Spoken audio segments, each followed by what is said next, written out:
ಎಲ್ರಿಗೂ ನಮಸ್ಕಾರ. ಎಲ್ಲರೂ ಹೇಗಿದ್ದೀರಾ? ಐ ಹೋಪ್ ಎಲ್ಲರೂ ಚೆನ್ನಾಗಿದ್ದೀರಾ ಅಂತ ಭಾವಿಸ್ತೀವಿ. ನಾವು ತುಂಬ ಚೆನ್ನಾಗಿದ್ದೀವಿ. ಇದು ಮಂಡೇ ವ್ಲಾಗ್ ಆಗಿರುತ್ತೆ ಆಯಿತಾ. ಸ್ವಲ್ಪ ಎಡಿಟ್ ಮಾಡೋಕ್ಕಾಗಲಿಲ್ಲ, ಸೊ ಲೇಟಾಗಿ ಅಪ್ಲೋಡ್ ಆಗ್ತಾ ಇದೆ. ಬೆಳಗ್ಗೆ ಇವತ್ತು ಟಿಫನ್ಗೆ ಪುಳಿಯೋಗರೆ ಮಾಡ್ಕೊಂಡ್ಬಿಟ್ಟಿದ್ದೆ, ಯಾಕೆಂದರೆ ಬೇಗ ಆಗುತ್ತೆ. ಇವತ್ತು ಪೂಜೆ ಇತ್ತಲ್ವ ಸೋಮವಾರ, ಸೊ ಹಂಗಾಗಿ ಬೇಗ ಆಗುತ್ತೆ ಅಂತ ಮಾಡ್ಕೊತಾ ಇದ್ದೆ. ಇನ್ನು ಚಿನ್ಮಯ್ ಪೂಜೆಗೆ ಬಂದುಬಿಡ್ತಾನೆ. ಅವ್ನು ಬರೋ ಅಷ್ಟೊತ್ತಲ್ಲಿ ಟಿಫನ್ಗೆಲ್ಲನೂ ರೆಡಿ ಮಾಡಿಕೊಂಡು ಸ್ವಲ್ಪ ಒಂದು 5 ನಿಮಿಷ ಲೇಟಾಗಿ ಮಾಡ್ತೀನಿ. ಸೋಮವಾರದ ಟಿಫನ್ನು ಕಸ ಗುಡಿಸಿ ಮನೆಯೆಲ್ಲ ಒರೆಸ್ಕೊಟ್ರೆ ಅವ್ನು ಪೂಜೆಗೆ ಬಂದುಬಿಡ್ತಾನೆ. ಅವ್ನು ಪೂಜೆ ಮಾಡಿ ಹೋಗ್ಬಿಡ್ತಾರಲ್ವ, ಸೊ ಹಂಗಾಗಿ ಎಲ್ಲ ರೆಡಿ ಮಾಡ್ಕೊತಾ ಇದ್ದೆ. ಸೊ ಇಲ್ಲಿ ಪುಳಿಯೋಗರೆ ಎಲ್ಲ ಮಾಡಿಟ್ಬಿಟ್ಟಿದ್ದೆ ಆಯಿತಾ. ಕೆಲಸ ಮಾಡ್ಕೊಂಡೇ ಗೊಜ್ಜು ಮತ್ತು ರೈಸೆಲ್ಲ ಪ್ರಿಪೇರ್ ಮಾಡ್ಕೊಂಬಿಟ್ಟಿದ್ದೆ. ಸೊ ಕಲಿಸ್ಬೇಕಾಗಿತ್ತು. ಸ್ವಲ್ಪ ಫ್ಯಾನ್ ಗಾಳಿಗೆ ಹಾರಾಕಿದ್ರೆ ಸ್ವಲ್ಪ ಅನ್ನ ಉಡಿ ಉಡಿ ಆಗುತ್ತೆ. ಸೊ ಹಂಗಾಗಿ ಹಾರಾಕ್ತಾ ಇದ್ದೆ. ಅಷ್ಟೊತ್ತಿಗೆ ನಮ್ಮ ನಮಿತಾ ಅವ್ಳ ಫ್ರೆಂಡ್ನ ಕರ್ಕೊಂಬಂದಿದ್ದೆ, ಇಲ್ಲೇ ಮನೆ ಪಕ್ಕದ್ದು. ಅಮ್ಮ ಮಾತಾಡ್ಸಮ್ಮ ಅಂದ್ಬಿಟ್ಟು ಕರ್ಕೊಂಬಂದಿದ್ದ. ಅವಳನ್ನ ಎತ್ಕೊಂಡ್ರೆ ಇವನಿಗೆ ಸಿಟ್ಟು, ಜಗಳ ಮಾಡ್ತಾಯಿದ್ದ. ನಮ್ಮ ಚಿನ್ಮಯ್ ಸುಮ್ಮನೆ ನೋಡ್ತಾ ಇದ್ದ. ಸೊ ಅವನವೆಲ್ಲ ಮಾಡಲ್ಲ, ಅವ್ನಿಗೆ ಅವೆಲ್ಲ ಇಷ್ಟ ಆಗಲ್ಲ. ಸೊ ಹಂಗಾಗಿ ಅವನು ಸ್ವಲ್ಪ ದೊಡ್ಡನಲ್ವ ನನ್ನ ಮಗ. ಸೊ ಹಂಗಾಗಿ ಇವಂದು ಆಟ ಜಾಸ್ತಿ ಆಗಿತ್ತು, ಅವಳನ್ನ ಎತ್ಕೊಂತೀಯ ಅಂತ ಹೇಳಿ. ಸೊ ಅವರಿಬ್ರನ್ನು ಮುದ್ದು ಮಾಡಿ ಕಳಿಸಿ ನಾನಿಲ್ಲಿ ನನ್ನ ಮಗನಿಗೆ ಅನ್ನ ಕಲಿಸ್ಕೊಡ್ತಾಯಿದ್ದೆ. ಪುಳಿಯೋಗರೆನ ಬೇಗ ಆಗುತ್ತೆ ಅಂದ್ಬಿಟ್ಟು ಮಾಡಿದ್ನಲ್ವ, ಸೊ ಕಲಸಿ ಅವನಿಗೆ ಬಾಕ್ಸ್ ಹಾಕೋಣ ಅಂತ ಅಂದ್ಕೊಂಡೆ. ಅಷ್ಟೊತ್ತು ಕಾಲೇಜ್ ಟೈಮ್ ಆಗೋಯ್ತು. ಚಿನ್ಮಯ್ ಸ್ವಲ್ಪ ಪೂಜೆಗೆ ರೆಡಿ ಮಾಡ್ದೆ, ಅಷ್ಟೇ ಪೂಜೆ ಮಾಡಲಿಲ್ಲ, ಬಿಕಾಸ್ ಅವನಿಗೆ ಟೈಮ್ ಆಗ್ತಾಯಿತ್ತು. ಹಾಗಾಗಿ ಸೋಮವಾರತ್ತು ಅವನು ಎದ್ದೋಳಲ್ಲ ಬೇಗ. ಭಾನುವಾರ ಎಲ್ಲ ಸ್ವಲ್ಪ ಲೇಟಾಗಿ ಎದ್ದಿರ್ತಾನಲ್ವ, ಸೋಮವಾರನೂ ಅದೇ ಮೈಂಡಲ್ಲಿರ್ತಾನೆ. ಸೊ ಬೇಗ ಎದ್ದೋಳಲ್ಲ. 6:30ಗೇನೋ ಎದ್ದ ಅನಿಸುತ್ತೆ. ಎದ್ದು ಫ್ರೆಶ್ ಅಪ್ ಆಗಿ ಅವ್ನು ಕೆಲಸ ಮಾಡ್ಕೊಂಡು ಅಷ್ಟೊತ್ತಲ್ಲೇ ಅವ್ನಿಗೆ ಲೇಟ್ ಆಗೋಯ್ತು. ಸೊ ಹಾಗಾಗಿ ಅವ್ನು ಪೂಜೆ ಮಾಡಲಿಲ್ಲ. ದೇವ್ರ ಮನೆ ರೆಡಿ ಮಾಡಿಕೊಟ್ಟ, ಅಮ್ಮ ಪೂಜೆ ಮಾಡಲಿ ಅಂತ ಹೇಳಿ. ಸೊ ಇಲ್ಲಿ ನಾನು ರೈಸ್ ಕಲಿಸ್ತಾ ಇದ್ದೆ. ಇಲ್ಲಿ 3 ಜನಕ್ಕೆ ಬಾಕ್ಸಿಗೆ ಬೇಕು ರೈಸು. ಸೊ ಹಂಗಾಗಿ 3 ಜನಕ್ಕಾಗಂಗೆ ಕಲಸಿಟ್ಬಿಟ್ರೆ ಬಾಕ್ಸ್ಗಾಗಂಗೆ ಕಲಸಿಟ್ಕೊಂಡ್ಬಿಡ್ತೀನಿ. ಸೊ ಬೇಗ ಆಗುತ್ತೆ ಅಂತ ಹೇಳಿ ಬಾಕ್ಸ್ಗೆಲ್ಲ ಅವ್ರವ್ರು ಹಾಕ್ಕೊಂಡು ಹೋಗ್ತಾ ಇರ್ತಾರೆ. ಚಿನ್ಮಯ್ ಇಲ್ಲೆಲ್ಲ ರೆಡಿ ಆಗ್ತಾ ಇದ್ದ. ಏನಂದರೆ ಅವನು ಮಾರ್ನಿಂಗು ಬೇಗ ಎದ್ದುಬಿಟ್ರೆ ಬೇಗ ಆಗುತ್ತೆ ಅವನ ಕೆಲಸಗಳೂ. ಸಮ್ಟೈಮ್ಸು ಅವನು ನಿದ್ದೆ ಅವನು. ಸೊ ನಿದ್ದೆ ಅವನಿಗೆ ಫಸ್ಟ್ ಪ್ರಯಾರಿಟಿ ಕೊಡ್ತಾನೆ ಅವನು, ಏನಾದರೂ ಆಗಲಿ. ಸೊ ಅವನಿಗೆ ನಿದ್ದೆ ಮಾತ್ರ ಆಗಿಬಿಡ್ಬೇಕು. ಹಂಗಾಗಿ ಬೆಳಗ್ಗೆನೇ ಸಿಡ ಅಂತಿದ್ದ. ನನಗೂ ಯಾಕೋ ಇರಿಟೇಟ್ ಆಗ್ತಾಯಿತ್ತು, ಬೈದ್ಬಿಟ್ಟಿದ್ದೆ ಆಯಿತಾ. ಸೊ ನೈಸ್ ಮಾಡ್ತಾಯಿದ್ದೀನಿ, ಕರ್ಕೊಬಂದು ಏನಾದ್ರು ತಿನ್ನಿಸಿ ಉಣಿಸಿ ಆದರೂ ನೈಸ್ ಮಾಡೋಣ ಅಂತ. ಏನು ನೈಸು, ಅವ್ನು ಕಾಂಪ್ರು ಆಗಲ್ಲ ಅಷ್ಟು ಬೇಗ, ಸಾಮಾನ್ಯವಾಗಿ ಆಗಲ್ಲ. ಚಿನ್ಮಯಿ ಆಟ ಜಾಸ್ತಿ, ನನಗಿಂತ ಆಟ ಜಾಸ್ತಿ ಅವನಿಗೆ. ಸೊ ಹಾಗೇನೆ ನೈಸ್ ಮಾಡ್ತಾಯಿದ್ದೆ ಮಾತಾಡಿಸ್ಕೊಂಡು. ತಿಂಡಿಗೆ ಪುಳಿಯೋಗರೆ ಮಾಡಿದ್ದೆ. ಅವ್ನು ಹೇಳಿದ ಸ್ನ್ಯಾಕ್ಸ್ಗೆ ಕ್ಯೂಕಂಬರು ಮತ್ತು ಆ್ಯಪಲ್ ಬೇಕು ಅಂತ ಹೇಳಿದ. ಸೊ ಎರಡೂ ಸ್ಲೈಸ್ ಮಾಡಿ ಹಾಕ್ಕೊಟ್ಟಿದ್ದೆ. ಸ್ಲೈಸ್ ಮಾಡಿ ಹಾಕೋದ್ರಿಂದ ಅವ್ನು ತಿಂತಾನೆ. ಉದ್ದುದ್ದ ಹೆಚ್ಚಿದ್ರೆ ಅಷ್ಟು ತಿನ್ನಲ್ಲ ಅವನು. ಸೊ ಹಂಗಾಗಿ ಹೆಚ್ಚಿಬಿಟ್ಟು ಕೊಟ್ಟು ಬಾಕ್ಸಿಗೆಲ್ಲ ರೆಡಿ ಮಾಡಿಕೊಟ್ಟೆ. ಅಷ್ಟೊತ್ತಿಗೆ ಇವ್ನು ತಿಂಡಿ ತಿನ್ನೋದು ಬೇಡ ಅಂತ ಏನೇನು ನೈಸ್ ಹೊಡಿತಿದ್ದ. 5 ನಿಮಿಷ ಟೈಮ್ ಐತೆ, ನೀನು ಶೂ ಹಾಕೋ, ನಾನು ಟಿಫನ್ ಮಾಡಿಸ್ತೀನಿ ಅಂತೇಳಿ ಟಿಫನ್ ಮಾಡಿಸ್ಕೊಡ್ತಾಯಿದ್ದೆ. ಅಷ್ಟೊತ್ತಿಗೆ ಅವನಿಗೆಲ್ಲ ಬಾಕ್ಸ್ಗೆಲ್ಲ ರೆಡಿ ಮಾಡಿದ್ನಲ್ಲ ಇಟ್ಕೊತಾಯಿದ್ದೆ. ಅವ್ನ ಕೆಲಸ ಪಾಪ ಅವ್ನು ಮಾಡ್ಕೊತಾನೆ, ಅವನು ಅರ್ಥ ಮಾಡ್ಕೊತಾನೆ. ಅಮ್ಮ ಎಲ್ಲರೂ ಕೆಲಸಕ್ಕೆ ಹೋಗ್ತಾರೆ, ಅಮ್ಮನೂ ಬ್ಯುಸಿ ಇರ್ತಾರೆ ಅಂತ ಹೇಳಿ ಒಂದು ಸತಿ ಹೇಳಿದ್ರೆ ಸಾಕು. ಅಂದರೆ ಹೇಳಿ ಮಾಡಿಸ್ಬೇಕು, ನೆನಪಿರಲ್ಲ ಅಷ್ಟೂ. ಹೇಳಿದ್ರೆ ಮಾಡ್ತಾನೆ, ಅದಂತೂ ಸತ್ಯ. ಅವ್ನ ಕೆಲಸ ಅವ್ನು ಮಾಡಿಕೊಂಡ್ರೆ ಒಂದು 50% ಆದರೂ ಮಾಡ್ಕೊಂಡ್ರೆ ಇನ್ನು 50% ನಾನು ಮಾಡಲಿಕ್ಕೆ ಸರಿ ಹೋಗ್ಬಿಡುತ್ತಲ್ವ. ಸೊ ಹಂಗಾಗಿ ಪ್ರಿಪೇರ್ ಮಾಡ್ತಾ ಇದ್ದೀನಿ. ಅವನು ಮಾಡ್ಕೊತಾ ಇದ್ದಾನೆ.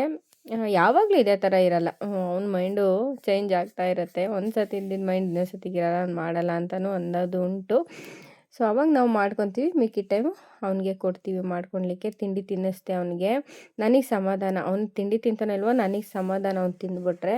ಸೊ ಹಂಗಾಗಿ ಬಾಕ್ಸ್ಗೆಲ್ಲ ರೆಡಿ ಮಾಡ್ಕೊಂಡಿದ್ನಲ್ವ, ನಾನೇ ಬಿಟ್ಬಿಟ್ಟು ಬರ್ತೀನಿ ಬಾ ಅಂತೇಳಿ ಕರ್ಕೊಂಡೋಗಿ ಬಿಟ್ಬಿಟ್ಟು ಬರೋಣ ಅಂತ ಹೋದೆ. ನಾನು ಹೋಗಿ ಒಂದು 5 ನಿಮಿಷಕ್ಕೆ ವ್ಯಾನು ಬಂತು. ಅವನೊಂದು ವ್ಯಾನ್ ಹತ್ತಿಸ್ಬಿಟ್ಟು ಮನೆಗೆ ಬರೋ ಅಷ್ಟೊತ್ತಲ್ಲಿ ಚಿನ್ಮಯ ಎಲ್ಲ ಪೂಜೆಗೆಲ್ಲ ರೆಡಿ ಮಾಡಿದ್ನಲ್ಲ. ಅಮ್ಮ ಫ್ರೆಶ್ ಅಪ್ ಆಗಿ ಅವ್ರು ಪೂಜೆ ಮಾಡ್ತಾಯಿದ್ರು, ನಾನೇ ಮಾಡಬೇಕಾಯ್ತು. ಸೊ ಅಮ್ಮ ನಾನೇ ಮಾಡ್ತೀನಿ, ನನಗೂ ಟೈಮ್ ಆಗುತ್ತೆ ಅಂತ ಹೇಳಿ ಅಮ್ಮನೇ ಪೂಜೆ ಮಾಡ್ತು. ನಾನು ಇಲ್ಲೆಲ್ಲ ತಿಂಡಿ ಎಲ್ಲ ಮಾಡಿಕೊಂಡು ಕೆಲ್ಸಕ್ಕೆ ರೆಡಿ ಆಗ್ತಾ ಇದ್ದೆ. ಹೋಗ್ಬೇಕಲ್ವ ನನ್ನ ರೆಗ್ಯುಲರ್ ಡ್ಯೂಟಿ. ಹಾಗಾಗಿ ಬಾಕ್ಸ್ ಎಲ್ಲ ಇಟ್ಕೊಂಡು ನಾನು ಏಪ್ರಾನ್ಸ್ ಎಲ್ಲ ರೆಡಿ ಮಾಡಿಕೊಂಡು ಒಗೆಯಕ್ಕೆ ಹಾಕಿರ್ತೀನಿ. ಸೊ ಎಲ್ಲನೂ ಎತ್ಕೊಂಡು ನಾನು ರೆಡಿ ಆಗ್ತಾಯಿದ್ದೀನಿ. ಏನಂದರೆ ಸ್ವಲ್ಪ ಮಳೆ ಐತೆ ಆಯಿತಾ. ಜಡಿಗೆ ವಿಪರೀತ ಚಳಿ, ನನಗೆ ಚಳಿ ಅಂತ ಅನ್ನಿಸ್ತಾ ಇತ್ತು. ಸೊ ಅದಕ್ಕೆ ಸ್ವೆಟರ್ ಹಾಕ್ಕೊಳ್ಳೋಣ ಅಂತೇಳಿ ಚಿನ್ಮಯ್ಗೆ ಸ್ವೆಟರ್ ಹಾಕ್ಕೊಂಡೆ. ಸೊ ಅವ್ನ ಯೂನಿಫಾರ್ಮು ಟ್ರ್ಯಾಕ್ ಸೂಟೇ ಸ್ವಲ್ಪ ಬೆಚ್ಚಗಿರುತ್ತೆ, ಡಾರ್ಕ್ ಕಲರ್ ಇರೋದ್ರಿಂದ ಬೆಚ್ಚಗಿರುತ್ತೆ. ಸೊ ಅವ್ನು ಬೇಡ ಅಂತ ಅಂದ, ನಾನು ಹೊರಟಿದ್ದಾಯಿತು. ಆಲ್ರೆಡಿ ಟೈಮ್ ಆಗಿತ್ತು. ಸೊ ಹಂಗಾಗಿ ಬೇಗ ಹೋದೆ. ಮನೆಗೆ ಬಂದರೆ ರಿಟರ್ನ್ ಕೆಲಸ ಮುಗಿಸ್ಕೊಂಬಂದಾಗ ಅಮ್ಮ ಮಕ್ಳಿಗೆಲ್ಲನೂ ಹಣ್ಣು ಹಚ್ಕೊಡ್ತಾಯಿತ್ತು, ಮಾವಿನ ಹಣ್ಣ ಮಕ್ಕಳು ತಿಂತಾಯಿದ್ರು. ಸೊ ಅಪ್ಪನೂ ಸಣ್ಣ ಪುಟ್ಟ ರೇಷನ್ ಎಲ್ಲ ತಗೊಂಬ ಅಂತ ಹೇಳಿತ್ತು ಅಮ್ಮ, ತಗೊಂಬಂದಿತ್ತು. ಹುಡುಗರಿಗೆಲ್ಲ ತಿಂಡಿ ಎಲ್ಲ ತಂದಿತ್ತಲ್ಲ, ತಿಂತಾಯಿದ್ದ ಹುಡುಗರು. ನಮ್ಮ ಮಕ್ಳಿಗೆ ಏನಂದರೆ ಮನೆ ಊಟ ಸ್ವಲ್ಪ ಕಷ್ಟನೇ ತಿನ್ನೋದು. ನಾವು ಮನೇಲಿ ಎಷ್ಟೇ ಮಾಡಿಕೊಟ್ರು ಹೊರಗಡೆ ಊಟನೇ ಬೇಕು ಅಂತವೆ.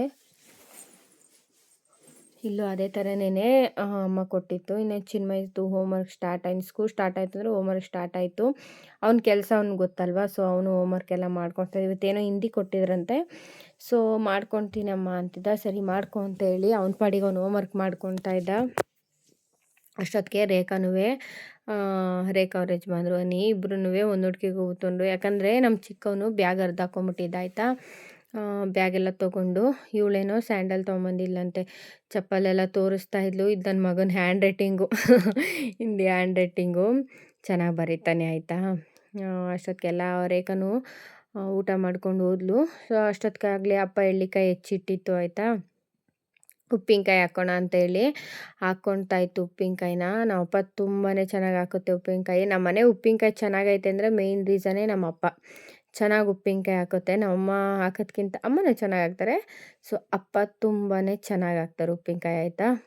ಸೊ ಅಪ್ಪನೇ ನಮ್ಮ ಮನೇಲಿ ಉಪ್ಪಿನಕಾಯಿ ಹಾಕೋದು. ಸೊ ಉಪ್ಪಿನಕಾಯಿ ಎಲ್ಲ ಹಾಕಿ ನಾನು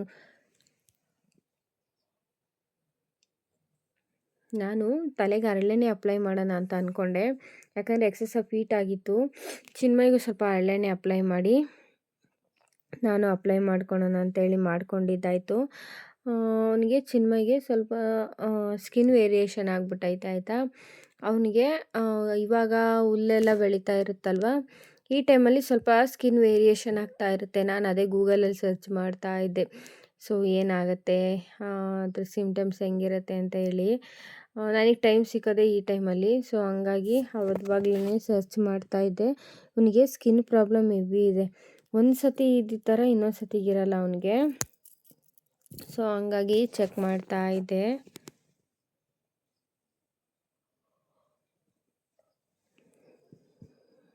ಅವನಲ್ಲಿ ಮಲಗಿಸ್ಬಿಟ್ಟು ಟೈಮ್ ಆಗಿತ್ತು, ಇನ್ನು ಸ್ಕೂಲ್ ಸ್ಟಾರ್ಟ್ ಅಲ್ವಾ. ಸೊ ಅವನು ಬೆಳಗ್ಗೆ ಆದಷ್ಟು ನೈಟು 9:30ಗೆಲ್ಲ ರೆಗ್ಯುಲರಾಗಿ ಮಲಿಕೊತಾನೆ. ಇವಾಗ ಒಂದು ಹಾಫ್ ಆನ್ ಅವರ್ ಬೇಗ ಮಲಗಿಸೋಣ ಅಂತ. ನಿದ್ದೆ ಚೆನ್ನಾಗಾದರೆ ಮಾರ್ನಿಂಗು ಒಂದು ಚೆನ್ನಾಗಿ ಸ್ಕೂಲ್ಗೆ ಹೋಗ್ತಾನೆ, ಖುಷಿಯಾಗಿ ಹೋಗ್ತಾನೆ. ನನಗೂ ಅದೇ ಸಮಾಧಾನ.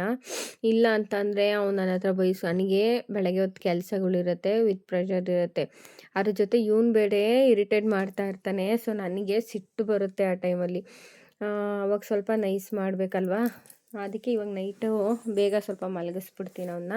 ಇಲ್ಲೂ ಅಷ್ಟೇ ಅವ್ನು ಮಲ್ಕೊಳ್ತಾ ಇರಲಿಲ್ಲ, ಮೂವಿ ನೋಡ್ತೀನಿ ಅಂತಿದ್ದ. ಇಲ್ಲ ಮಲ್ಕೊ ಅಂತೇಳಿ ಗದರಿಸ್ಬಿಟ್ಟು ಮಲಗಿಸ್ಬಿಟ್ಟೆ ಅವನ್ನ.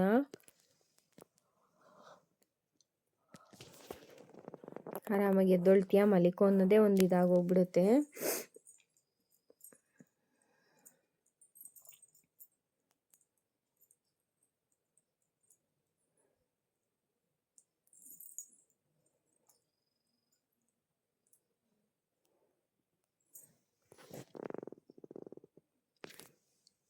ನಾನೇನಂದರೆ ಗೂಗಲಲ್ಲಿ ನೋಡಿ ಸ್ವಲ್ಪನೇ ನೋಡಿಕೊಂಡು, ಸೊ ಇನ್ನು ನಾಳೆಗೆಲ್ಲ ರಜಾ ಅಲ್ವಾ, ವೀಕ್ ಆಫ್ ಇರುತ್ತೆ ಮಂಗಳವಾರ ಅಂತೇಳಿ.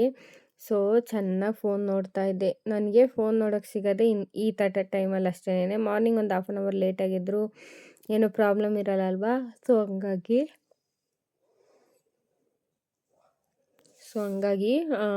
ಫೋನ್ ನೋಡ್ಕೊಂಡು ಕುಂತಿದ್ದೆ. ಇವನು ಲೊಚ್ ಅಂತಿದ್ದ, ಆಗಲಿಲ್ವೇನಮ್ಮ ಅಂತ. ಸರಿ ಆಯಿತು ಅಂದ್ಬಿಟ್ಟು ಅವನಿಗೂ ಎಲ್ಲ ಊಟ ಎಲ್ಲ ಮಾಡಿಸಿ, ಅವನು ಸಮಾಧಾನವಾಗಿ ನೈಟ್ ಊಟ ಮಾಡ್ದಾಯ್ತಾ. ಅದು ಒಂದು ಖುಷಿ ನನಗೆ.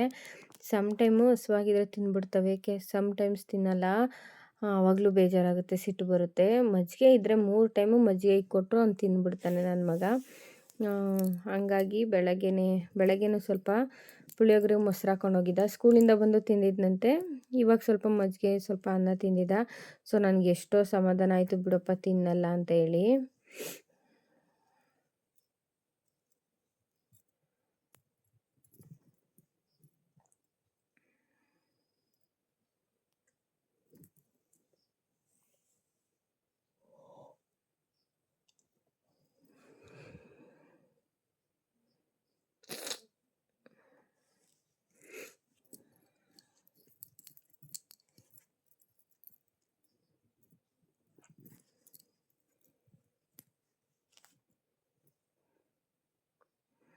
ನಾನು ಎಲ್ಲ ಕೆಲಸ ಎಲ್ಲ ಮುಗಿಸಿ ಊಟ ಮಾಡೋ ಅಷ್ಟೊತ್ತಲ್ಲೇ ಆಲ್ಮೋಸ್ಟು 11 ಆಗ್ಬಿಟ್ಟಿತ್ತು, 11:30 ಆಗ್ಬಿಟ್ಟಿತ್ತು ಅನಿಸುತ್ತೆ.